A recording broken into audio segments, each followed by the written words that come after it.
പിന്നെ അങ്ങ് പറഞ്ഞു അദ്ദേഹത്തിന് കിട്ടിയില്ല, അറിയിപ്പ് കിട്ടിയില്ല എന്ന്. പക്ഷെ അദ്ദേഹം തന്നെ ആ നോട്ടീസ് എടുത്ത് ഉയർത്തി കാണിച്ചുകൊണ്ടാണ് പറയുന്നത് എനിക്ക് അറിയിപ്പ് കിട്ടിയില്ല എന്ന്. അപ്പൊ പിന്നെ നോട്ടീസ് എങ്ങനെ കിട്ടി?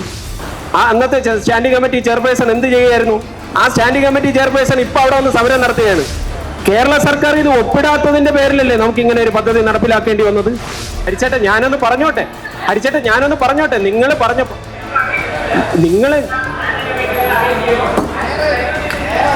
അഞ്ജനം എന്നത് എനിക്കറിയാം, മഞ്ഞൾ പോലെ വെളുത്തിരിക്കും. ചേന കഴിഞ്ഞിട്ട് ചേമ്പ് പറഞ്ഞില്ല, ചേമ്പിന് മുമ്പായിട്ട് വീട് പറഞ്ഞു, വീട് കഴിഞ്ഞിട്ട് റോഡ് പറഞ്ഞു, അത് കഴിഞ്ഞിട്ട് വാഴ പറഞ്ഞു. വഞ്ചിയൂർ ശങ്കരൻകുട്ടി നായർക്ക് മാത്രമല്ല അഭിപ്രായം, എനിക്കുണ്ട് അഭിപ്രായം. ഇന്നതേ പറയാവുള്ളൂ എന്നുള്ള തെറ്റൂരൊന്നും പുറപ്പെടുവിക്കാൻ ബുദ്ധിമുട്ടാണത്. അങ്ങേക്കത് വേണ്ടി മറുപടി പറയാൻ മൈക്ക് തരാം. ഉറങ്ങുന്നവനെ വിളിച്ചുണർത്താം, ഉറക്കം നടിക്കുന്ന ആളിനെ ഒരിക്കലും വിളിച്ചുണർത്താൻ പറ്റില്ല. കാര്യം അവൻ ആ ഉറക്കം നടിച്ചുകൊണ്ട് തന്നെ ഇരിക്കും. സാർ, മുഖ്യമന്ത്രിയുടെ ഫോട്ടോ വെച്ചോന്ന് എന്തിനാണ്? അദ്ദേഹം ഇതിനു വേണ്ടി 1 രൂപയെങ്കിലും തരുന്നുണ്ടോ? രൂപീകരണത്തിനെ കുറിച്ച് ഇത്രയേറെ ചർച്ചയ്ക്ക് നമ്മുടെ നഗരസഭാ കൗൺസിൽ വേദി ഒരുങ്ങുന്നു എന്നുള്ളതാണ്. കഴിഞ്ഞ കാലങ്ങളിൽ മൈക്ക് ഓഫ് ചെയ്തും സംസാരിക്കാനുള്ള അവകാശമൊക്കെ നിഷേധിച്ചുകൊണ്ട് ഇതാണ് ഭൂരിപക്ഷത്തിന്റെ തീരുമാനം എന്ന രീതിയിൽ അടിച്ചേൽപ്പിച്ചതിൽ നിന്ന് ഇന്ന് ജനാധിപത്യം എന്താണെന്ന് നമുക്ക് കൗൺസിൽ ഹാളിൽ കഴിഞ്ഞ ഡിസംബർ 26-ന് ശേഷം കാണാൻ കഴിഞ്ഞു. അപ്പോൾ ബഹുമാനപ്പെട്ട മേയർക്ക്, ഇവിടുത്തെ തിരുവനന്തപുരം നഗരസഭയിലെ ജനാധിപത്യ വിശ്വാസികൾക്കും ഒരു നല്ല അഭിനന്ദനം. സർ, ഇവിടെ പറയുന്ന കാര്യങ്ങൾ ഒന്ന്, കഴിഞ്ഞ കാലങ്ങളിൽ ഈ പദ്ധതി രൂപീകരണത്തിന് നേതൃത്വം കൊടുത്ത ആൾക്കാർ പറയുകയാണ് ഈ പ്രോജക്റ്റ് നമ്പർ എവിടെ പോയി, അല്ലെങ്കിൽ കൃഷിയുടെ ഒന്ന് പറഞ്ഞ് ചേന കഴിഞ്ഞിട്ട് ചേമ്പ് പറഞ്ഞില്ല, ചേമ്പിന് മുമ്പായിട്ട് വീട് പറഞ്ഞു, വീട് കഴിഞ്ഞിട്ട് റോഡ് പറഞ്ഞു, അത് കഴിഞ്ഞിട്ട് വാഴ പറഞ്ഞു.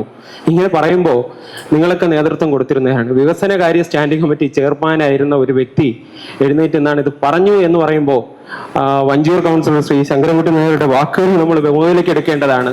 കാരണം ഇത് ഇംപ്ലിമെന്റിംഗ് ഓഫീസർമാർ രേഖപ്പെടുത്തുമ്പോൾ സ്വാഭാവികമായിട്ട് നമ്പറിട്ട് വരുന്നതല്ലേ. ആ ക്രമം നമ്മളാണോ നിശ്ചയിക്കുന്നത്? ആ ക്രമ നമ്പർ സഹിതം ഒന്ന് ഇട്ടതാണോ തെറ്റ്? ഇനി വാഴയും ചേമ്പും ചേനയും ഒരുമിച്ചാക്കി ക്രമ നമ്പർ പലയിടത്തായിട്ട് കിടന്നിരുന്നുവെങ്കിൽ നിങ്ങൾ അതായിരിക്കില്ലേ വിമർശിക്കുന്നത്?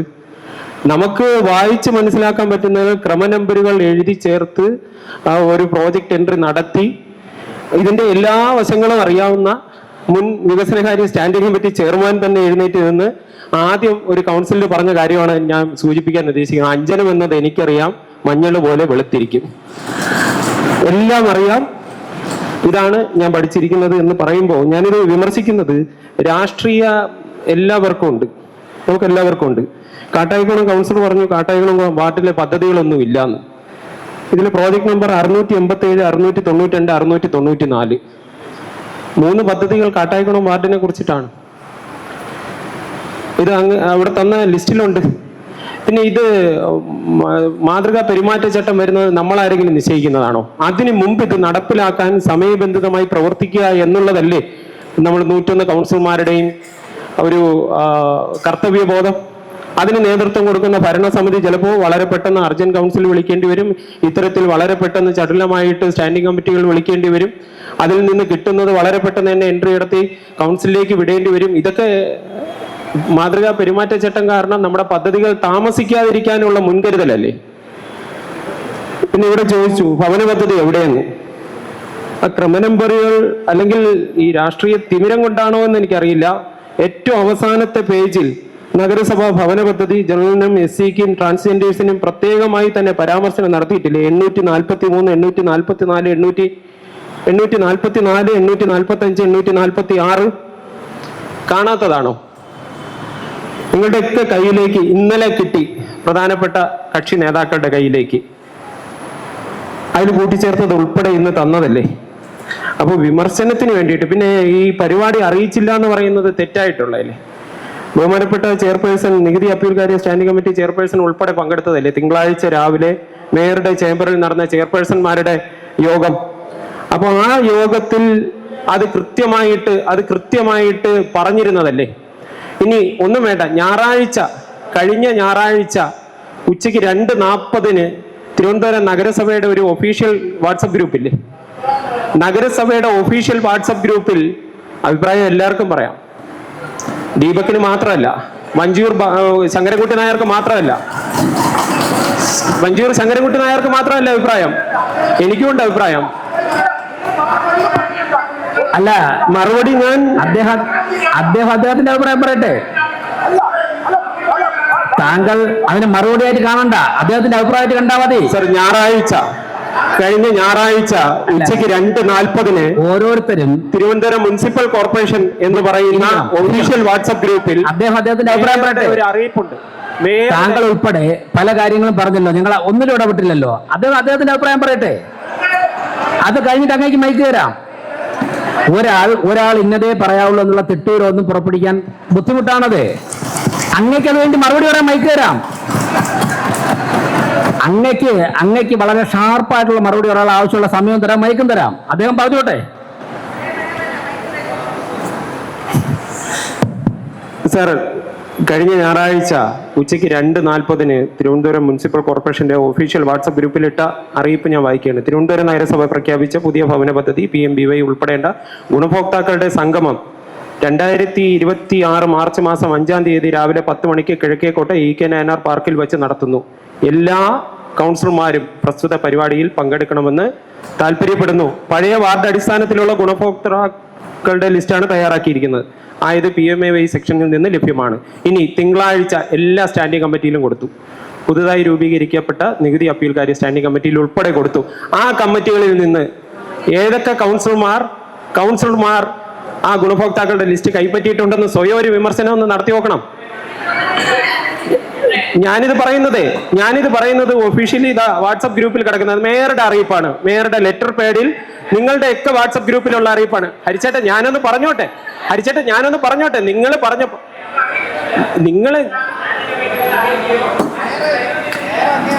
നിങ്ങളൊന്ന് പറയുന്നത് കേൾക്കണം. അത് കഴിഞ്ഞിട്ട് തിരിച്ചു പറയണം. അല്ല, ഹരിച്ചേട്ടന് ഉൾപ്പെടെയുള്ള രേഖപ്പെടുത്തണം. ഞാൻ ഇവിടെ ക്ഷമയോട് ഇപ്പോ ഒരംഗങ്ങളും ബഡ്ജറ്റ് ഉൾപ്പെടെയുള്ള ഗിരിമറന്ന് വെയിറ്റ് ചെയ്യൂ. ബഡ്ജറ്റ് ഉൾപ്പെടെയുള്ള നിശ്ചിതമായ കൗൺസിൽ യോഗങ്ങളിലൊഴികെ മറ്റ് യോഗങ്ങളിലൊക്കെ തന്നെ അംഗങ്ങൾക്ക് പറയാനുള്ള അവസരം കൊടുക്കണമെന്നുള്ളതാണ് മേയർ എന്നുള്ള നിലയ്ക്ക് എൻ്റെ നിലപാട്. പിന്നെ ഒരാളും സംസാരിക്കരുത് എന്ന് റെസ്ട്രിക്റ്റ് ചെയ്യുന്നത് ഈ ഒരു ചർച്ചയ്ക്ക് ചിലപ്പോൾ ആശ്വാസകരമായിരിക്കും, അല്ലെങ്കിൽ പിന്നീട് അങ്ങനെ പോയി കഴിഞ്ഞാൽ സ്ട്രിക്റ്റ് ആക്കേണ്ടി വരും. അതിനേക്കാൾ അവരവർക്ക് പറയാനുള്ള അഭിപ്രായങ്ങൾ പാർലമെന്ററി രംഗത്ത് ഉപയോഗിക്കാൻ പറ്റുന്ന ഭാഷകൾ ഉപയോഗിച്ചുകൊണ്ട് പറയേണ്ട രീതിയിൽ പറയുക എന്നുള്ളതാണ്. അല്ല, അത് കഴിഞ്ഞ് മൈക്ക് തരാം. അരുൺ അത് കഴിഞ്ഞ് ഇനി ഇപ്പോ വിയോജിപ്പുള്ളവർക്ക് സംസാരിക്കാനുള്ള അവസരമൊന്നും ഒരിക്കലും നിഷേധിക്കും. ദീപം സംസാരിച്ചോടുകൂടി ഇനി വേറെ ആരും ആ ഭാഗത്ത് സംസാരിക്കരുതെന്നും പറയുന്നില്ല. ശ്രീ വഞ്ചൂർ ബാബു, അരുണിനൊക്കെ തന്നെ അഭിപ്രായം മൈക്ക് തരാം, സംസാരിക്കാം. അദ്ദേഹം പറയട്ടെ. കണ്ടിന്യൂ ഗിരികുമാർ. സാർ, ഇത്തരത്തിൽ ഈ പദ്ധതിയെക്കുറിച്ച് കൃത്യമായ അറിയിപ്പ് നേരത്തെ എല്ലാ കൗൺസിലർമാർക്കും ഉണ്ടായിരുന്നു. പിന്നെ അറിഞ്ഞില്ല എന്ന് ഭാവിക്കുന്നവർക്ക് നമ്മളൊരു തമാശയ്ക്ക് പറയാറുണ്ട്, ഉറങ്ങുന്നവനെ വിളിച്ചുണർത്താം, ഉറക്കം നടിക്കുന്ന ആളിനെ ഒരിക്കലും വിളിച്ചുണർത്താൻ പറ്റില്ല. കാര്യം അവൻ ആ ഉറക്കം നടിച്ചുകൊണ്ട് തന്നെ ഇരിക്കും സാർ. അതുകൊണ്ട് ഇത് വീണ്ടും ആവർത്തിച്ചുകൊണ്ട് തന്നെ ഇരിക്കും സാർ. എന്തായാലും ഒരു കാര്യം കൂടി ഞാൻ സൂചിപ്പിക്കുന്നത്, PMAYയുടെ ലോഗോ എത്രയോ കാലങ്ങളായിട്ട് നമ്മൾ ചർച്ച ചെയ്യപ്പെട്ടു. നിങ്ങൾ ആർക്കെങ്കിലും ഇവിടെ ഇരിക്കുന്ന നിങ്ങൾ പ്രതിപക്ഷത്തിരിക്കുന്ന 49 കൗൺസിലർമാരെ ഒരുപോലെ വിനീതമായി അഭ്യർത്ഥിക്കുകയാണ്, നിങ്ങൾക്ക് ആർക്കെങ്കിലും കാണിച്ചു തരാൻ പറ്റും പ്രധാനമന്ത്രിയുടെ ഫോട്ടോ വയ്ക്കണം എന്നുള്ളൊരു നിർദ്ദേശം PMAY വീടുകൾക്ക് തന്നിട്ടുള്ളതായിട്ട് ഒരാളെങ്കിലും വിനീതമായി അപേക്ഷിക്കുകയാണ്. നിങ്ങൾ കാണിച്ചു തന്നാൽ നിങ്ങൾ പറയുന്ന ജോലി ഞാൻ ചെയ്യാം.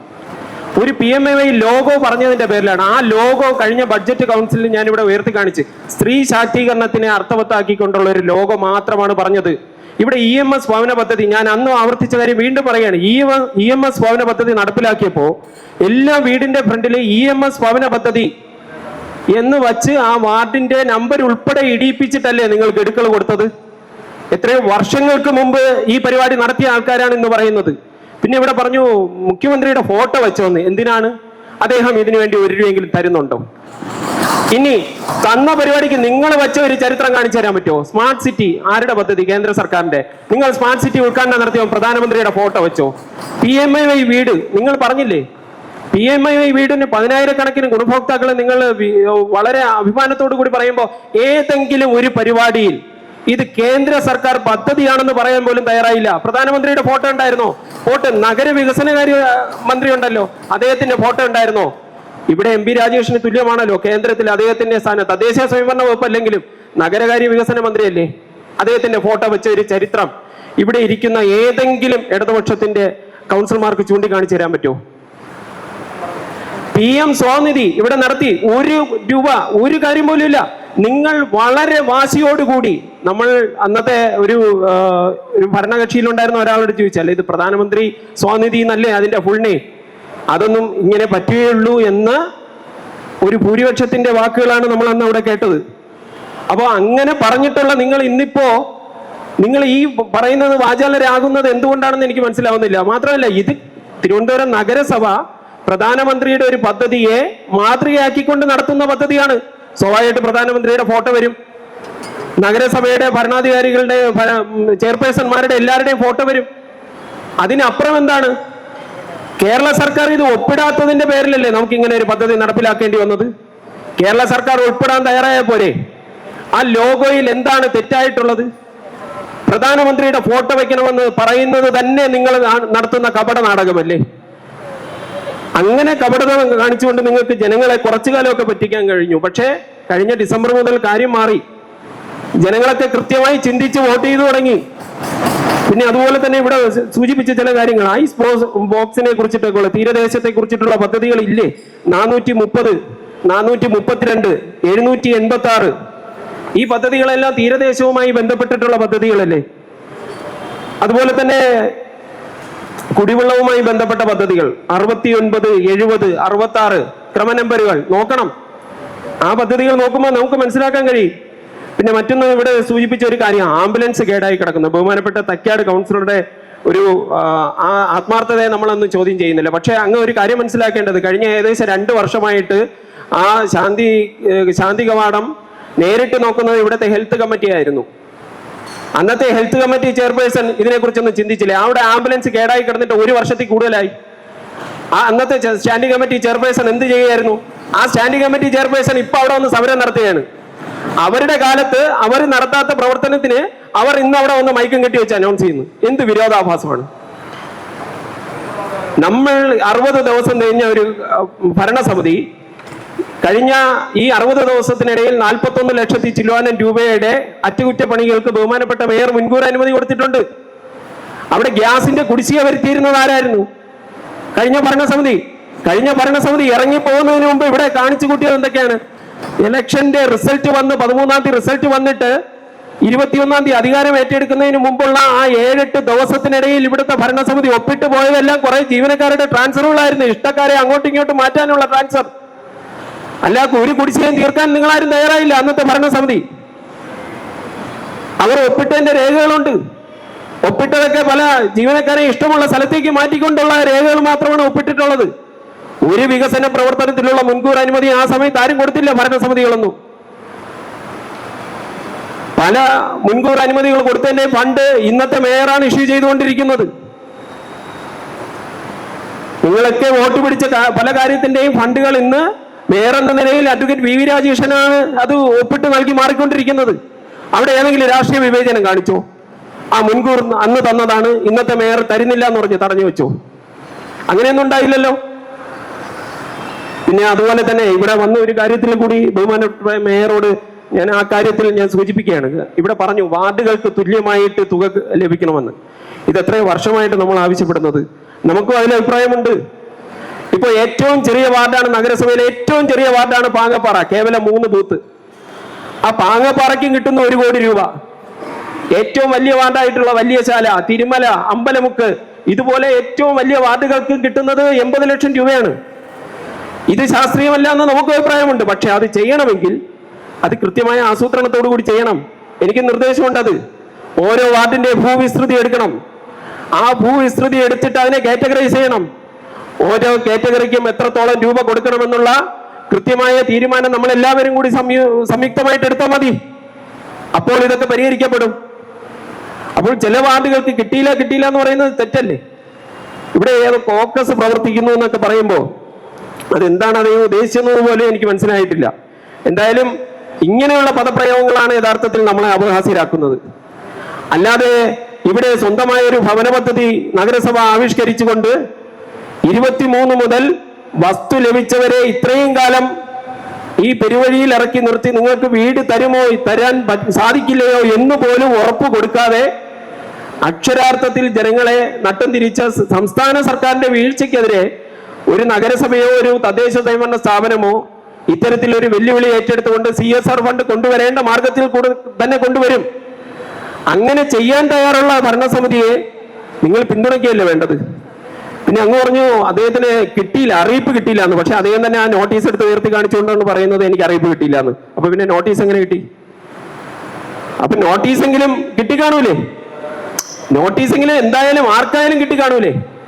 ഈ നോട്ടീസൊക്കെ കൃത്യമായി എത്തേണ്ട സ്ഥലത്തെ കൃത്യസമയത്ത് എത്തിയിട്ടുണ്ട്, അറിയിപ്പും കിട്ടിയിട്ടുണ്ട്. ഇത് എല്ലാവരും കൃത്യമായി അറിഞ്ഞതാണ്. പക്ഷേ ഉറക്കം നടിക്കുന്നവനെ വിളിച്ചുണർത്താൻ കഴിയില്ല എന്നുള്ള സത്യം വീണ്ടും ഒരിക്കൽ കൂടി ഞാൻ ഓർമ്മപ്പെടുത്തുകയാണ്. ഈ കാര്യങ്ങളിൽ ഈ പദ്ധതികളെല്ലാം തന്നെ കൃത്യമായ ആസൂത്രണത്തിന്റെ എന്തെങ്കിലും കാര്യങ്ങളുണ്ടെങ്കിൽ ഇവിടെ ഉന്നയിച്ച കാര്യങ്ങളിൽ വികസനകാര്യ ചെയർപേഴ്സൺ മറുപടി നൽകും. പക്ഷേ ഒരു കാര്യം, രാഷ്ട്രീയ വിമർശനം നിങ്ങൾക്ക് എല്ലാവർക്കും ആകാം, എന്തും പറയാം. തിരിച്ചു കേൾക്കുമ്പോൾ മാത്രം അസഹിഷ്ണുത കാണിക്കുന്ന രീതിയും ശരിയല്ല. അതാണ് ജനാധിപത്യത്തിന് അപമാനം, ജനാധിപത്യപരമല്ല എന്ന് ഈ അവസരത്തിൽ ഞാൻ രേഖപ്പെടുത്തുകയാണ്. ബഹുമാനപ്പെട്ട മേയർ ഈ പദ്ധതി അംഗീകരിക്കാൻ വേണ്ടിയിട്ടുള്ള പദ്ധതി രേഖ ഇപ്പൊ തയ്യാറാക്കിയിട്ടുള്ള